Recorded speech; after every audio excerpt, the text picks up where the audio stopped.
Arestadong isa sa dalawang suspect sa pang-hold up sa isang estudyante sa Pasig matapos siyang maaktuhan ng pulisya na nagbebenta umano ng iligal na droga. May unang balita si Gabriel Gonzalez. Nilapitan ng dalawang lalaki ang 18 anyos na estudyante sa isang subdivision sa barangay Pinagbuhatan, Pasig pasado alas 9 ng gabi noong Martes.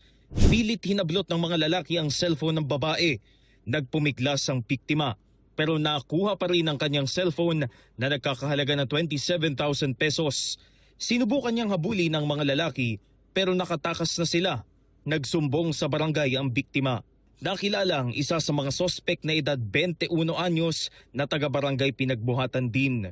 Actually, pamilyar sa amin kasi laging may involvement to sa mga gulo So, na-confirm din doon sa baba, doon sa complainant.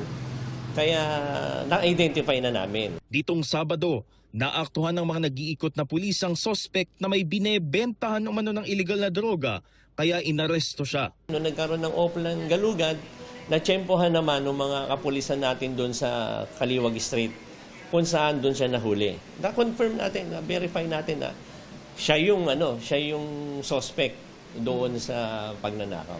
Target umano ng sospek at kanyang mga kasamahan ang mga estudyante na hindi makakapalag sa kanila. Nakumpiska sa kanya ang isang sachet ng hinihinalang shabu at pera.